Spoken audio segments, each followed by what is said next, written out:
Sétima pergunta, foi falado um pouquinho sobre isso lá, mas acredito que o autor da pergunta aqui gostaria de saber as características disso que eu vou te perguntar, ok? Sétima pergunta, como será a apostasia? Qual comparação podemos fazer com a igreja primitiva? Massa, cara, massa, massa. É, falar da igreja primitiva fala muito ao meu coração, porque, assim, é algo que a gente flui muito ali como igreja, sabe? Eu sempre falo para as pessoas que a gente não tem que reinventar a roda, mano. A gente não precisa reinventar a roda já está lá. A gente precisa só fazer girar, né? Então, como será a apostasia? Bem, a gente já vive isso, né? A gente já vive um tempo onde a gente vê isso muito, muito real no nosso dia a dia, no nosso convívio, né? Nas relações de pessoas que você acha que nunca, que eram referências para você, sabe? Que falava assim, caramba, bicho, um dia eu quero ser como esse cara. E aí, de repente, você olha para o cara hoje e você vê que o cara literalmente apostatou, né? Então, assim, e eu volto sempre a falar sobre a relação, sobre o relacionamento, sobre intimidade, né? Então, assim, quanto mais eu conheço o Cristo, quanto mais eu tenho a revelação do Cristo em mim, mais a minha fé vai ser edificada, né? Mais a minha base vai ser estabelecida. É por isso que a rocha é ele, né? Por isso que a casa construída nele, ela não é abalada. Então, o problema é que a gente, hoje, a gente quer construir muitas coisas em lugares diferentes, em lugares que não devem ser construídos, né? E a responsabilidade, eu acho que o nosso dever é trazer esse nível de maturidade para as pessoas, cara. Eu sempre pastoreei jovens, né? Então, assim, eu sempre fui pastor de jovens. Então, durante doze anos, eu pastoreei jovens. Eu era pastor de jovens da minha igreja. Então, quando Deus gerou a real amor no meu coração, e eu sempre fui muito da galera, sempre fui muito de estar, sabe, inserido nos contextos, fazia um monte de loucura com a juventude e tal. E quando Deus começou a me desconstruir, cara, uma chave virou em mim, sabe? Eu continuo me relacionando, eu continuo tendo acesso a essa galera. Só que hoje, ô Fabrício, eu gosto de investir muito mais tempo com a galera dos cabelos brancos do que com a galera jovem, entendeu? Por quê? Porque eu acredito que hoje eu preciso ter sabedoria, e eu acredito que os cabelos brancos geram isso, sabe?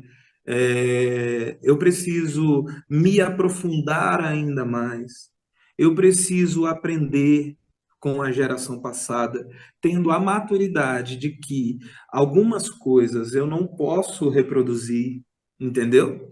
Mas ao mesmo tempo entender, cara, que a geração passada nos ensina muito. Cara, a geração passada tinha uma vida de oração, Fabrício. Os caras oravam, entendeu? Os caras jejuavam, os caras se consagravam. Tem uma outra parte que eu acredito que eles falharam, sim, mas quanto mais eu me aprofundar, quanto mais eu ser literalmente mais profundo com as escrituras, com a palavra, mas a minha fé vai ser sólida. E eu acredito muito que a galera da igreja primitiva entendeu isso, velho.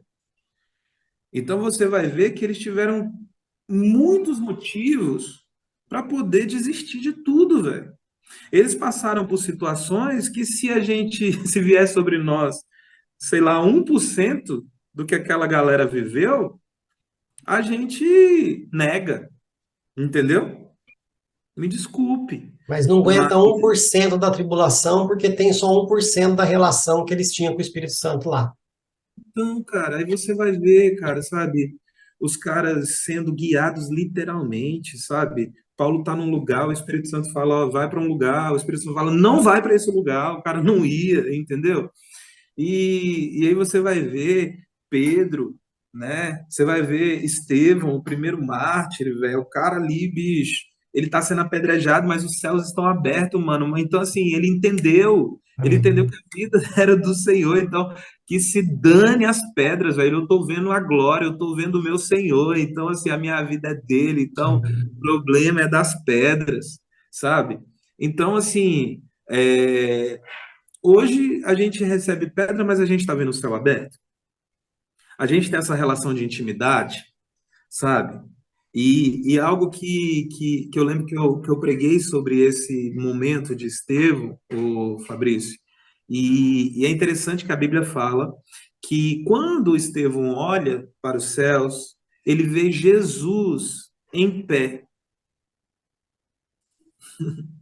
Só que a gente vai ver lá em Apocalipse que Jesus não está em pé, ele está sentado à direita de Deus Pai.